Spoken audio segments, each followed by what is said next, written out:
वैसा रोका जा रहा है आपको, तो आगे क्या सोच रहे हैं आप? हम समाजवादी लोग हैं, हम श्रद्धेय नेताजी के आदर्श पे चलने वाले लोग हैं। हम कभी पुलिस के सामने घुटने टेकने वाले नहीं हैं। हम उन्हें धरना प्रदर्शन जारी रखेंगे। अगर सरकार बढ़े हुए डीजल और पेट्रोल के दाम वापस नहीं लेती है तो हमारा धरना प्रदर्शन निरंतर चलता रहेगा और आजमगढ़ जिले की पूरी पुलिस पीएससी भी हमारा कुछ नहीं कर पाएगी, क्योंकि हम जनहित के काम करेंगे। धन्यवाद। किस मुद्दे को लेकर आप लोगों ने धरना प्रदर्शन किया? सबसे पहले तो इलेक्ट्रॉनिक मीडिया और प्रिंट मीडिया के साथियों को बहुत धन्यवाद।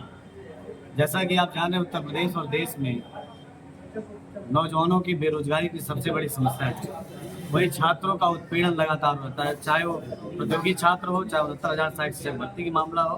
तमाम मुद्दों पर भारतीय जनता पार्टी फेल होती हुई नजर आ रही है। वही नीट की परीक्षा लीक होती है, तमाम यूपीएससी SSC की परीक्षा लीक हुई, तमाम परीक्षाएं आपने देखा, पुलिस भर्ती से लेकर तमाम।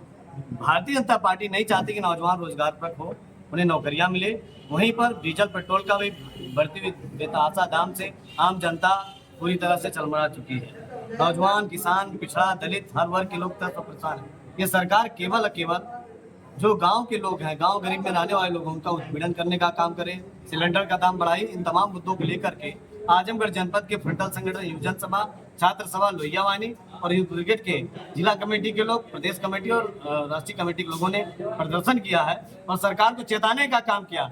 अभी तो हमने एक सांकेतिक प्रदर्शन किया और पुतला दान किया है। अगर आप नौजवानों पर उत्पीड़न करते रहोगे, हम जनता पर त्रस्त करते रहोगे, तो निश्चित तौर पर हम जेल से डरने वाले लोग नहीं। हम समाजवादी लोग, हम जनता के लिए लड़ने वाले लोग हैं। हम लाल टोपी पहनकर क्रांति करना जानते हैं। हम लोहिया के रास्ते पर चलने वाले लोग हैं, हम अम्बेडकर जी के रास्ते पर चलने वाले। जयप्रकाश जेपी आंदोलन को हम लोग जानते हैं कैसे करना होगा छात्र हितों में। तो हम लोग लड़ाई लड़ने का काम करेंगे। इस जो जन विरोधी सरकार है, किसान विरोधी सरकार है, नौजवान और छात्र विरोधी सरकार है, इस सरकार को आड़े हाथ लेकर के इसको आईना दिखाने का काम करेंगे और बहुत जल्द 27 में आम जनता के खिलाफ वोट करके परिवर्तन करने का काम करेंगे। अच्छा, जिस देश में खाने पीने और घूमने तक पे रोक लगाई जा रही है, आप नौकरी की बात कर रहे हैं। निश्चित तौर पर सरकार, मैं तो कह रहा हूँ, तानाशाह हो चुकी है, डिक्टेटरशिप इस सरकार में आ चुकी है और सिकंदर का भी तानाशाही बहुत दिन तक नहीं रही। तो ये भारतीय जनता पार्टी ये भूल चुकी है कि आम जनता है जो इन्हें गद्दी पर बैठाई, यही जनता उन्हें गद्दी से उतार कर फेंकने का काम करेगी।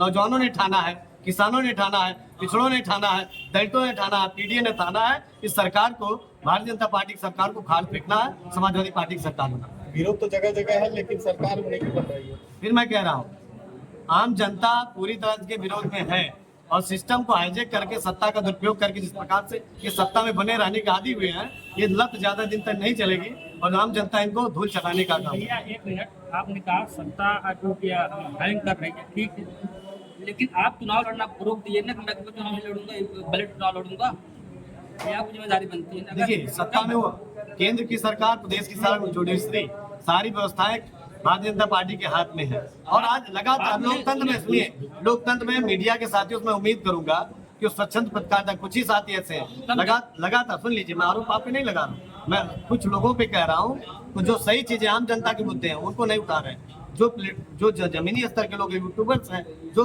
लोकल स्तर पे हैं, कहेंगे उनके द्वारा कुछ चीजें सही निकल के आ रही हैं। बड़े चैनल जो बड़े पत्रकार हो, वो लगातार सत्ता की गुलामी करके उनकी भाषा बोलने का काम करें। कैसे आम जनता का लाभ हो, कैसे छात्रों का लाभ हो, कैसे पिछड़े दलित वर्गों का लाभ हो, इस विषय पर कोई काम नहीं करे।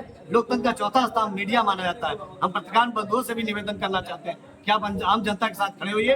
निश्चित तौर पर आप कहीं देखिए सरकार में पत्रकारों के साथ जी, हमारा सवाल है सोई पाए जी, हमारा सवाल यह है कि यूपी में आपका सपा मजबूत है, ठीक है जी, तो अगर सपा में ये कहे कि ईवीएम हैक हो रही है तो बजट चुनाव लड़ेंगे तो मैं चुनाव नहीं लड़ूंगा, ऐसा कर सकते हैं पार्टी ने? देखिए, मैं कह रहा हूँ कि आप पत्रकार से पहले आप एक मतदाता हैं। आप खुद समझिए कि आम जनता के बीच आप जाते हैं, खुद कभी हम वोट दिए, हमारा वोट गया। ये सवाल आप जनता का है। जो वोट देता है वोटर मतदाता कह रहा है कि हम वोट तो कहीं और दे रहे हैं, हमारा वोट कैसे हो रहा है। हमारी ये सवाल है, मैं समझ रहा हूँ आप बात को, आपका सवाल है, उसको समझ रहा हूँ जी। मैं दोबारा कर रहा हूँ, जैसे आपने कहा कि ईवीएम हैक कर रही है जी, आपके पार्टी के निर्णय में चुनाव नहीं लड़ूंगा आपकी बात पूछेगी सरकार क्यों? हमारे नेता कहते हैं हम ईवीएम से चुनाव लड़ेंगे, एक मिनट भाई साहब, सुनिए तो आप कहिए कि मैं चुनाव नहीं लड़ूंगा, ईवीएम बजट से लड़ूंगा, तो आपको विरोध करना चाहिए। सर, दलित जब तक नहीं आएंगे, आप जानते पत्रकार, पढ़े लिखे पत्रकार साथी।